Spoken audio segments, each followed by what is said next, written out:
तमिल ब्राह्मण इसका नाम एनआरसी में उनको क्यों इंक्लूड नहीं किया? इनसे पूछो हिंदू की परिभाषा क्या होती है, इनको हिंदू की परिभाषा नहीं पता किसी को भी। देखो तुम्हें अपनी अपनी गर्लफ्रेंडों की कसम अब कोई बोला तो दिमाग में भर दिया है हिंदू मुस्लिम और समझना पकड़ा दिया। सिटीजनशिप अमेंडमेंट एक्ट बन चुका है, it's not a bill anymore, अब तो कानून बन चुका है। इस कानून पे आपका क्या कहना है, ये सही है गलत है, आप इसे कैसे देखते हैं? हमारे ख्याल से तो ठीक है, मतलब बहुत खराब नहीं है ना बहुत अच्छा है। एक्ट जो आज बना है, मेरी जो सोच है कि ये तो 10 साल पहले बच जाना चाहिए। I totally oppose this bill. अच्छा ये है कि इससे थोड़ा सा मतलब प्रॉपर वे में या लीगल वे में फिल्टर हो जाएगा। मेरा ये है, मैं टोटली अगेंस्ट हूँ। मेरे को ऐसा मानना है कि समय के अनुसार इसकी ज़रूरत थी। हाँ, अगर इस पर आपको चर्चा कर सकते हो, बहस कर सकते हो, इसको कोर्ट में चैलेंज कर सकते हो। दो बहस आ रही है, एक तो ये आ रही है कि संविधान के खिलाफ है।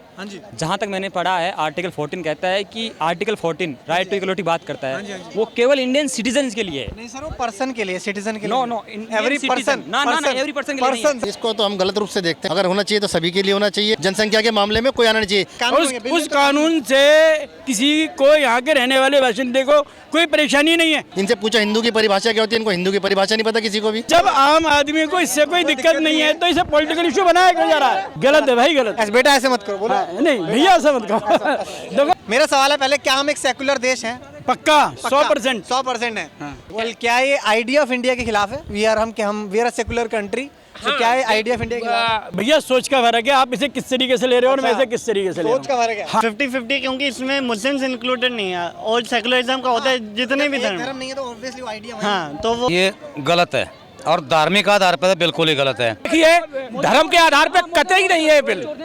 हमारे यहाँ का जो मुस्लिम है वो सर सम्मान रह रहा है और रहेगा, क्योंकि उसका वो देश है। ठीक है ना? डेमोक्रेसी में अगर आपका कोई विरोध कर रहा है तो वो देशद्रोही नहीं है, ये मत नहीं बोलिए भाई साहब, वहाँ हिंदू लड़कियों को स्पष्ट उठाया गया, उन्हें बाकी बड़ी मुश्किल से जब इंडियन गवर्नमेंट का प्रेशर हुआ तो उन्हें वापस करा गया। भाई को भाई कह के खुश नहीं है, रोगियों को भाई कहने को खुश है ये।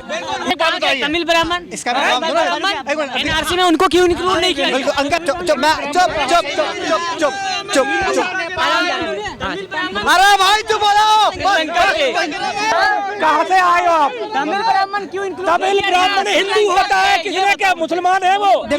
हिंदू होता है तमिल ब्राह्मण, हिंदू होता है, वो इंक्लूड है, हिंदू इंक्लूड है। नहीं, हम आर्थिक मंदी से जूझ रहे हैं, हमारी आर्थिक समस्याएं इतनी बढ़ रही हैं और हमारा देश एक इकोनॉमिक क्राइसिस से जूझ रहा है। तो ऐसे समय में जब हमारे देश की समस्याएं दूसरे टाइप की हैं जिनमें हमें बात करने की आवश्यकता है, तो हम अपने देश में हिंदू और मुसलमानों का मुद्दा क्यों उठाना चाहते हैं बार बार? और Indian constitution declares India as a secular state. तो धर्मनिरपेक्षता के नाते हमारा एक कर्तव्य है हमारे देश का कि हम अपने देश में रहने वाले एक धर्म संप्रदाय का के सम्मान की रक्षा करें। मुद्दों पे बात होनी चाहिए, फैक्चुअल, ठीक है, समझदारों वाली डिबेट होनी चाहिए। आप इस बिल का समर्थन करते हैं और आप विरोध करते हैं, करेक्ट है? क्योंकि इस बिल से उनको बेनिफिट होगा, किनको? जो अफगानिस्तान, पाकिस्तान और बांग्लादेश से प्रताड़ित होते हैं। आप कह रहे हो कि अफगानिस्तान यहाँ पे प्रताड़ित हो रहे हैं, तो ऐसे तो नेपाल भी एक हमारा पड़ोसी है, वहाँ भी लोग प्रताड़ित होते हैं। श्रीलंका भी एक देश है हमारा, वो प्रताड़ित कौन हो रहा पे?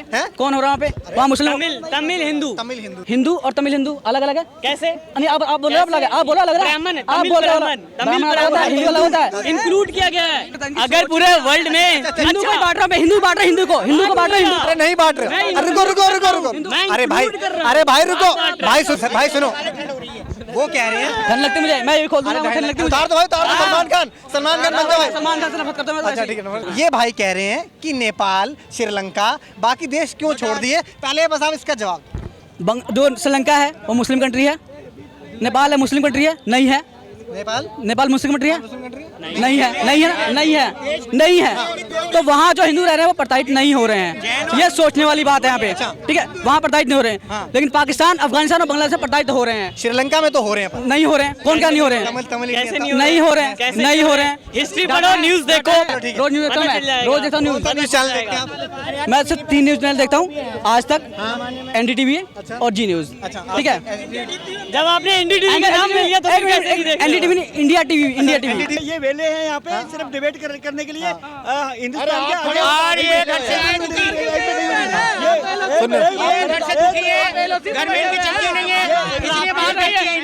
देखो तुम्हें अपनी अपनी गर्लफ्रेंडों की कसम, अब कोई बोला तो अगर जो बोला उसकी गर्लफ्रेंड मेरी। देश के लिए मरते हम, गर्लफ्रेंड के लिए नहीं मरते। गर्लफ्रेंड मर जाए मरती है, आज मरे कल मरे, देश नहीं जुड़ा कभी। देश सबसे ऊपर जाए देश। अभी ये लड़की पे कमेंट कर रहे हैं कि लड़की मर जाए। ये देखो भगत सिंह वाली सोच रख रहा है, सही है, ऐसा ही होना चाहिए। अभी कहना चाहिए देश भी रहे, लड़की भी रहे। मोदी कहते हैं कि बेटी बचाओ बेटी पढ़ाओ, ये तो मारने के चक्कर में। तो शौर्य सर, आप इस बिल के अगेंस्ट हैं और आप इस बिल के सपोर्ट में, ठीक है? मैं विरोध अभी इसलिए हूँ क्योंकि जो बेरोजगारी महंगाई है पहले उसको आप खत्म कीजिए, उसके बाद आप कोई भी बिल लाएं तो हम सपोर्ट। अब पॉपुलेशन लॉ का समर्थन करोगे, जनसंख्या नियंत्रण कानून, छोटा परिवार सुखी परिवार, तो ये जनता का काम है, मोदी जी नहीं करेंगे। ये जिस तरीके से कह रहे रोजगार की बात, मतलब हम रोजगार की बात करते हैं, वो तो सर्वप्रथम है हमारे लिए। हमारी मांग है कि हमें रोजगार मिलनी चाहिए। ये अपने स्वार्थ की भावना हो गई, ये देश हित की भावना नहीं हुई। सही बात है, ये देश हित की भावना नहीं हुई। इसमें यह है कि जिन पे अत्याचार हो रहा है वहाँ पे, ये उन लोगों के लिए है। उनके लिए ये लोग अपोज यूं कर रहे हैं, मेरी बात सुन लीजिए पहले। ये इसलिए कर रहे हैं कि यदि उसमें मुस्लिम्स भी शामिल होते तो इसका विरोध ना होता। पता आपने असम में एनआरसी करी तो कितना खर्चा आया हमारा?